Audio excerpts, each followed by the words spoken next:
Just want to give you a full tour of our garden space here in the Midwest. So I wanted to start with a plant most people aren't familiar with. This is hibiscus, not the typical flower you're looking at. It's a roselle, which is actually the hibiscus that's used for tea.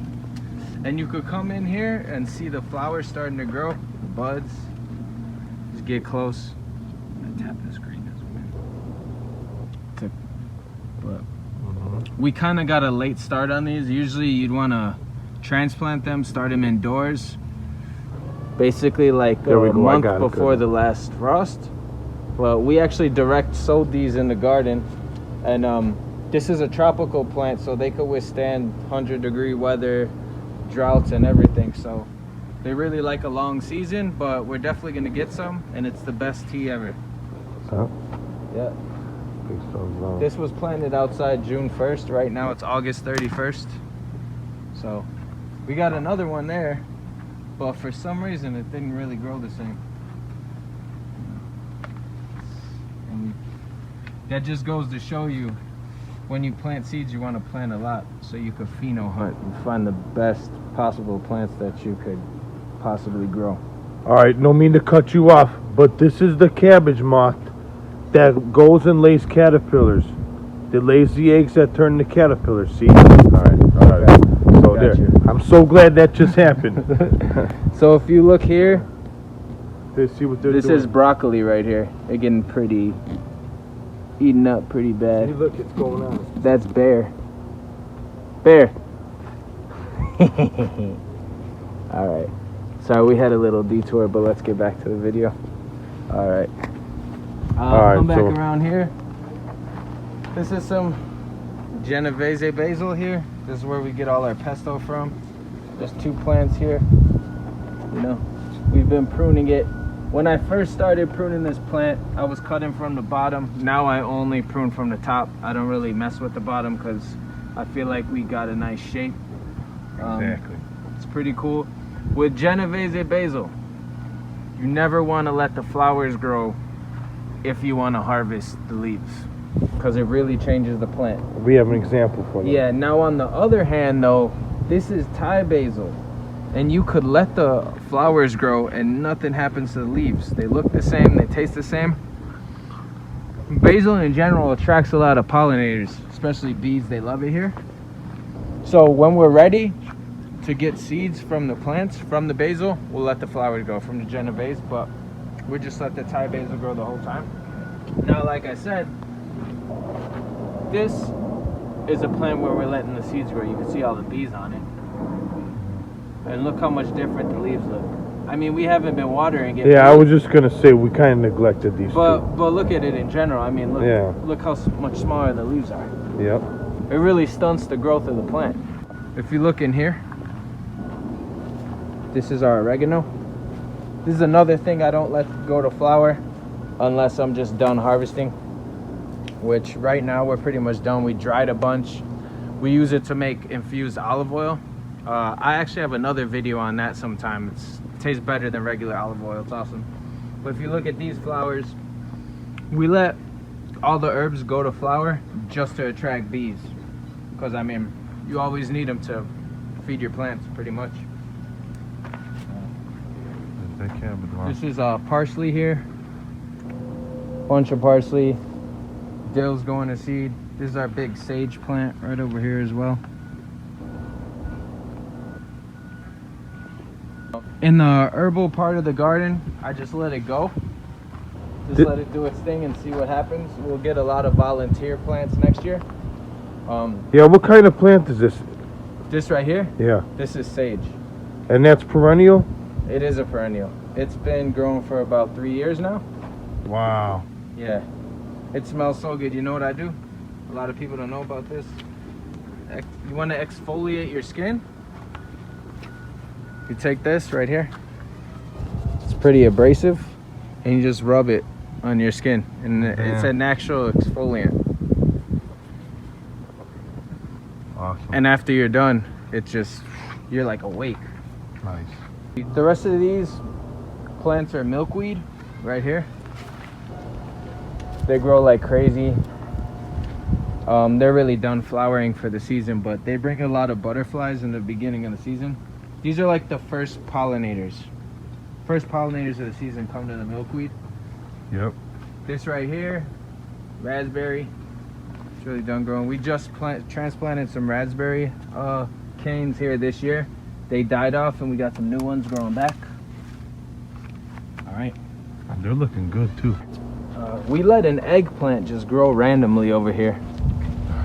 This is the Rosa Bianca variety. It's an Italian variety. If you don't know, Bianca in Italian means white. So, and Rosa is pink. So this is like a pinkish purple and white. This is the best eggplant to grow for eggplant parmesan. So we'll actually harvest it right now. Hold on a second. We're not gonna cut that. Or we could save the seeds. We're gonna cut it. I just wanted to see how big it grows. It's not gonna get that much bigger. You sure? No, it's not. They don't get big. Okay. It'll get a little bigger. But it's not gonna like double in size or anything.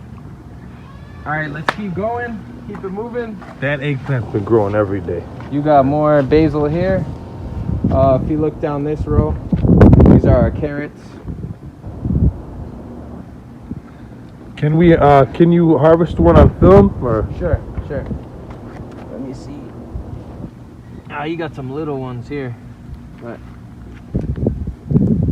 yeah, that looks promising.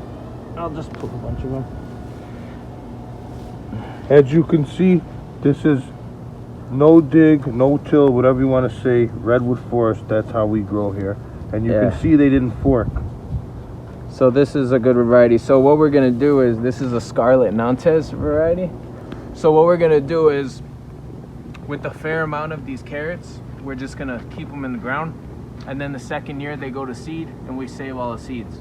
So the objective of this garden is to be completely sustainable in the long run, to where we don't have to buy anything. I mean, obviously we will here and there, but we want to keep the generations of everything that grows in this soil and in this environment. And when you keep doing that, you keep having stronger plants. It's just what nature is. Exactly. So let's put these here. Oh, by the way, these are peanuts. You didn't know you could grow peanuts. You didn't know you could grow peanuts in the Midwest. Yeah, so this is borage right here. It's a wildflower. Bees love it, so we leave it. Come around here. Right, what we got? Just get some footage of these tomatoes. This is a San Marzano variety from Naples. It just Look at me. It just wants to keep growing. Yeah, it never stops. Sweet. You should actually come around here. We have 8 plants here. We harvest about 5 pounds of tomatoes every 2 weeks. Every 10 to 14 days usually. But yeah, come around to this plant. This is my favorite one. This one is just insane. Start from these two. Oh man, well, I didn't even notice that. These two in here. These two in here. So we'll get the tomatoes from this plant. These are like the most gigantic ones we have. And this is just from 2 stems. It's really kind of hard to see because there's a glare on the phone. Yeah, so fun. I'm trying to make it good for you guys to see. Yeah, it's okay. No problem. Here. All right. We barely water these tomato plants. We really don't even treat them that well, to be honest. But they do their thing. If you look over here, these are all our bell peppers. You want to come in closer? We got a late start on these. Really late start. We transplanted them too early. The soil was too cold and it stunted their growth for a long time. But if you look at here, this is just one of the ones that's changing color right now. We've had a decent harvest from these. The branch just broke, so I'm gonna peel this off. Hey, shout out to M.I. Gardner. Yeah, his pepper plant's doing really good too. Awesome, let me get a bite. We don't have to wash anything. We don't spray anything on our plants. Wow, it actually tastes sweet. You should actually wash them though. But come right here. Well, We got a little permaculture thing going on, except these aren't companion plants, but we just planted everything really close together. These are all eggplant here, like I showed you with the Rosa Bianca. But if you look over here, this is the Black Beauty variety. This is what people want to see.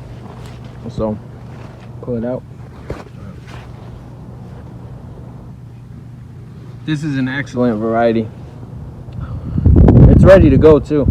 Usually you could tell when an eggplant's ready is when you squeeze it with your thumb. You get an indentation and it bounces back. Well, So kind of like an avocado, kind of. Yeah. All right, awesome. Okay. This trellis here has beans and cucumbers. Show them that. Okay, this is an overripe cucumber here. I actually like to let them go like this. For some reason, they taste really good to me. But this is overripe. You could tell with how heavy it is. Oh shit. There you go. It's like, this thing, man. Let me see. What do you think? People, that's at least a pound. Yeah, Definitely. from something like this. Yeah. But yeah, let's come back and look at a regular cucumber here. See, you got this one Oh here. wow. I would have never known that was there. Yeah, they hide. You gotta really look for them. So that you gotta do. You gotta look for them. This is ready to go. You can really tell it's ready because this flower is just completely dead. It's white. So there you go. This is an Ashley cucumber variety. I got it from the MI Gardener. Shout out to him again. Got it from his website. He has good seeds. Yeah. Local seeds from the Midwest. That's right. So Yep. go ahead. No, I'm sorry. Go ahead. So on this trellis, we have cucumbers and beans.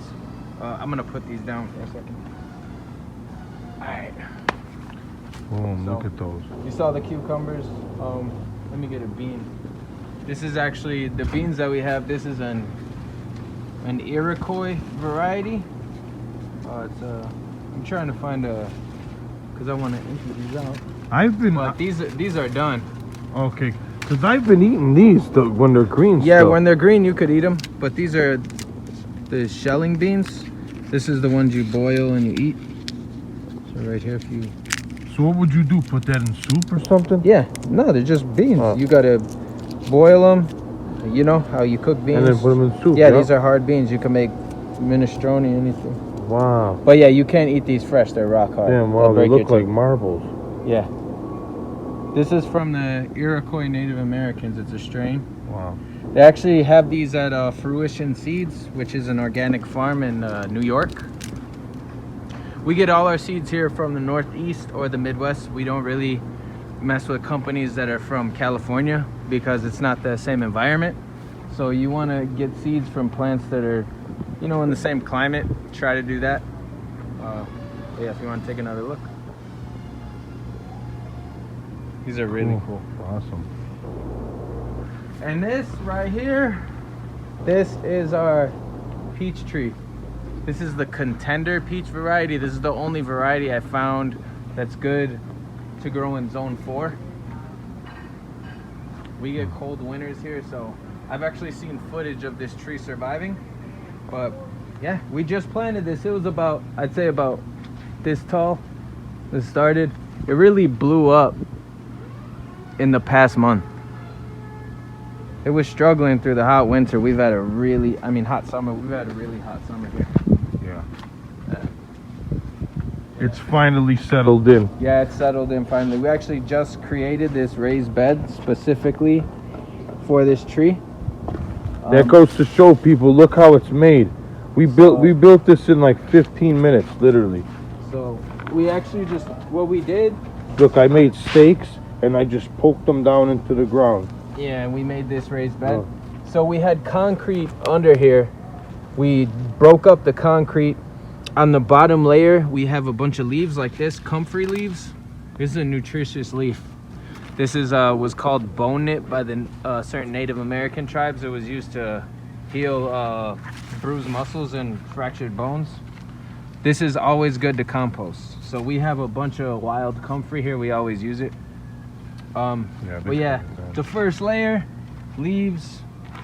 Then we put You can see how much it's sunk down. yeah, we put a good organic soil, combination of organic soil, mulch, and clay, just regular clay dirt to fill this up. But yeah, usually when you transplant a fruit tree, you don't want to shock it with too many nutrients.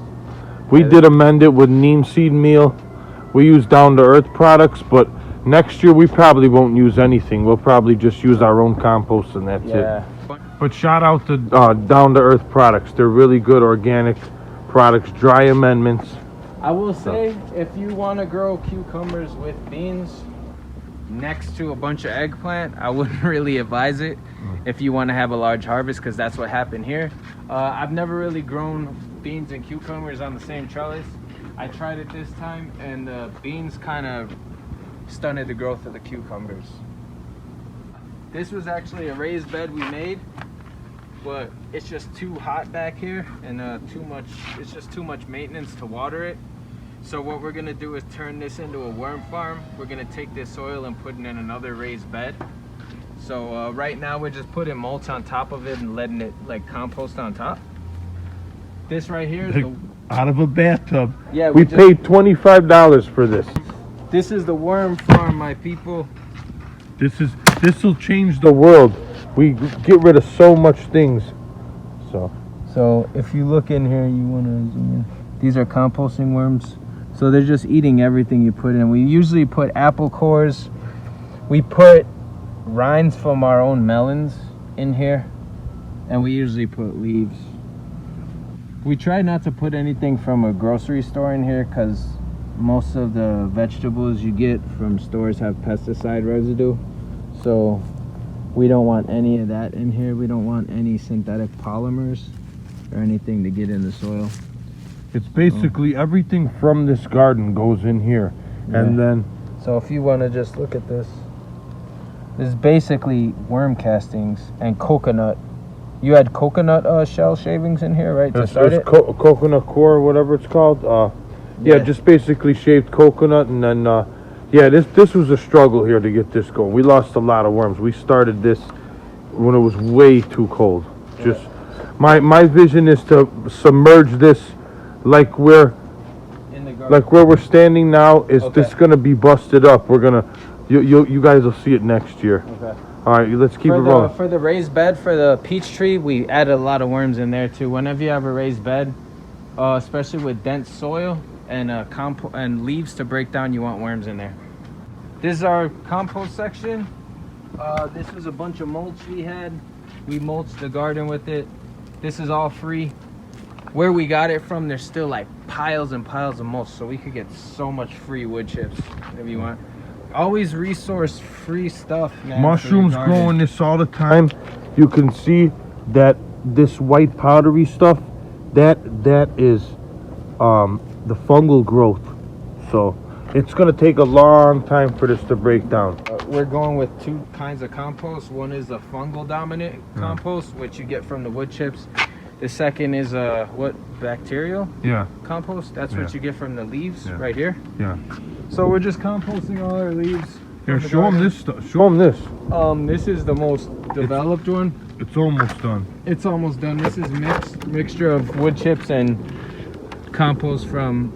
It's actually looking really good. Actually. Yeah, it looks really good right now. So we'll spread this. We'll spread this over our soil at the end of the season. If you look in here, now this is where any like real food scraps we have over there, that's just leaf compost and wood chips. Like plant matter. Yeah, that's just plant matter. In here we have a lot of food.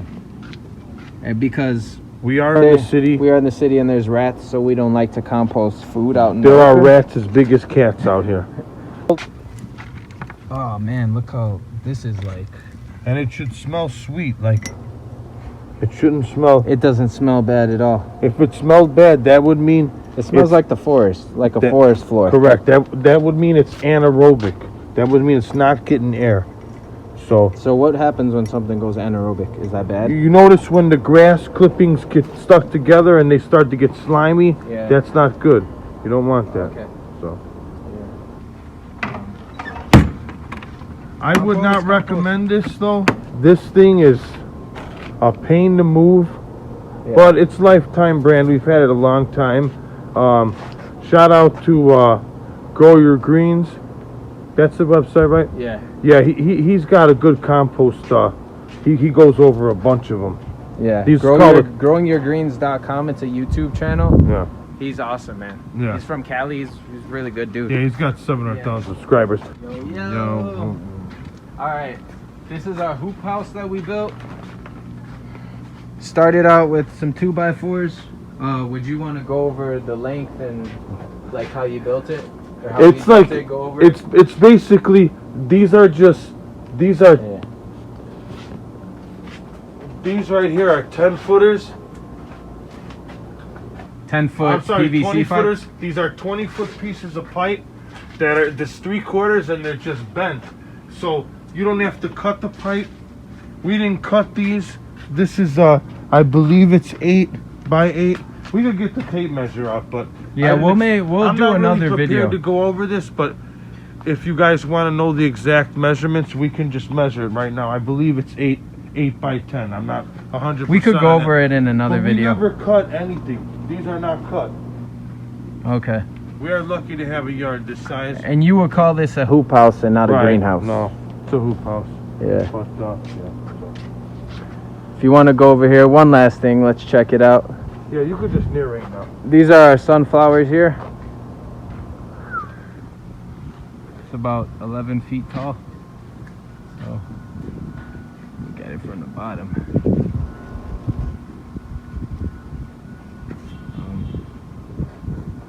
We had some more green beans growing in here, in between the tomatoes. The best thing to plant in between tomatoes is lettuce, is greens, especially ones that are growing in a hot and humid climate. They'll bolt really easily, so it's nice to get the shade from the tomatoes. This is Swiss chard here. We don't really eat that many greens, but Swiss chard doesn't bolt in the summer, so it's good to grow. You just got to make sure you keep harvesting it when it's young, because then it starts getting bitter. This is amaranth here. That's why you don't kill your spiders, because here, where were they at? It's killing all these caterpillars, you know. Yeah. If you look at the spider web on here, whenever you're growing organically, you always want to keep your predator bugs. You never want to kill them. Thanks everybody for watching. We're going to keep coming with as many videos as we can. Peace. Thanks for tuning in.